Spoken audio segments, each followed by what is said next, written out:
past several months, the CAT reviewed the ADA requirements, the current procedure, peer agency practices, and safety concerns with the current procedure. CAT passed a recommendation for mandatory securement on fixed route buses.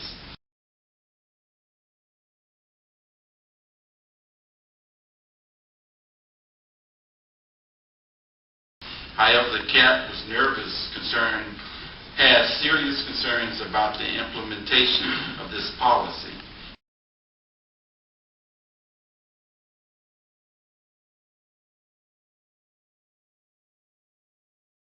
Would like to continue to work with Trimet staff to address the following priorities to full implementation. And the reason for this, even during the vote, there wasn't a unanimous decision.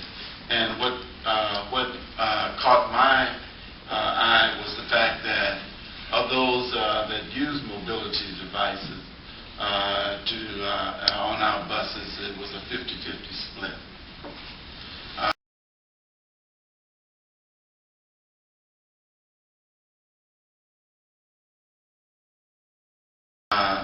And at the end, during the break, those members that voted against it came to me and talked to me as to why. And it was one of those reasons was because they didn't feel that the drivers fully understood how to secure them. They understood, they saw the video that all of us saw in regards to what happens even when a bus takes off and go in a straight line and you're in a mobility device. So, but the vote,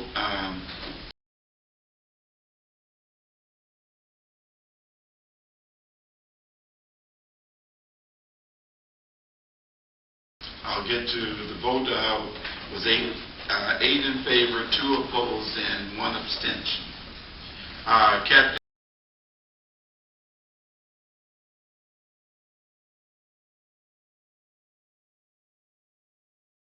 passed a recommendation for mandatory securement on fixed route buses. However, the CAT was seriously concerned about the implementation of the policy, and I think I did that already.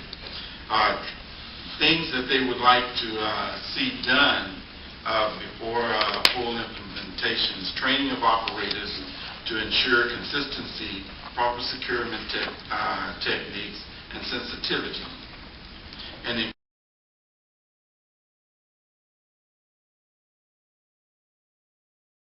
include people with disability in the training process.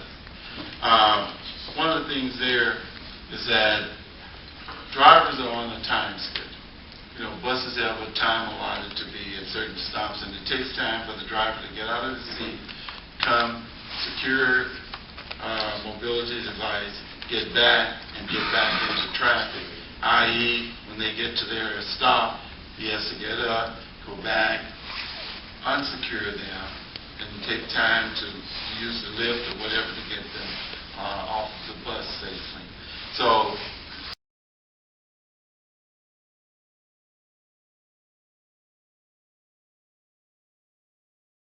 you don't want to, they were concerned about those drivers if they're picking up passengers along their route and they have 2 or 3 or 4 mobility devices to secure, how far off of their schedule does it throw them, and how does it affect their mental capabilities as far as working with the disabled community. So the straps that are used are the required straps. Concerns about the impact of time it takes to secure on tightly scheduled runs, educate and outreach prior to implementation, make securement straps available for mobility device users as part of the lift eligibility and recertification process, and order new buses with securement options that allow people with disabilities to have the maximum amount of autonomy over their securement process.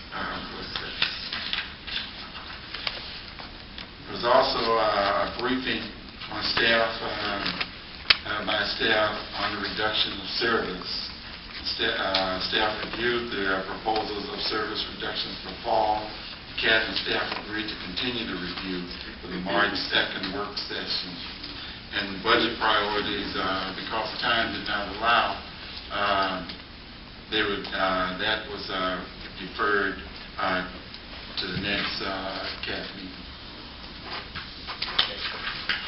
Before leaving us, President and board members, what Bob outlined is an issue that is very complex with lots of cross currents in it. Is everything from the individual in the mobility device being concerned about are they slowing down the bus with everybody looking at them and kind of why are you doing this, to operators who I'm sure are not, in some cases, hopefully very, very few, not quite as helpful in making sure that securement is done, to equipment, are we really having the best equipment and so on. This is an issue that's not going to just be an easy one to be able to march through. We recognize the split in the vote that Board Member Williams noted in the CAP, but this is one that's got to get worked very hard to be able to get to what is both safe and one that is comfortable for people in mobility devices, also allows the system to be able to work. So there's more to come on this one, as I think we all know.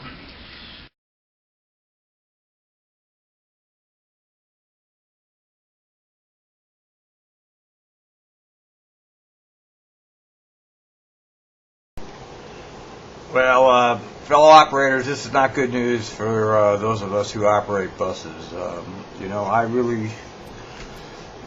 have a problem with people that are not affected by rules making rules for those who are going to be affected by rules. And, you know, I guess there were 4 members of the CAT committee who actually use mobility devices, if you listen to that clip, and 2 of them voted against the regulation. Now, I don't know about the other people there, but what gives them the right to actually vote on it at all is what I want to know. You know, when I look at the federal transit rules, and I'm looking at them right now, it says that the transit district may provide people to say no to securement.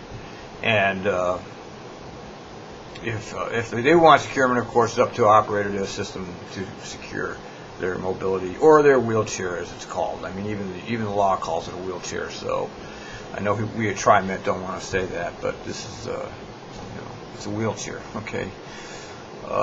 So it's a nightmare in the making to actually require people that use these wheelchairs on buses to actually have to be forced into securement.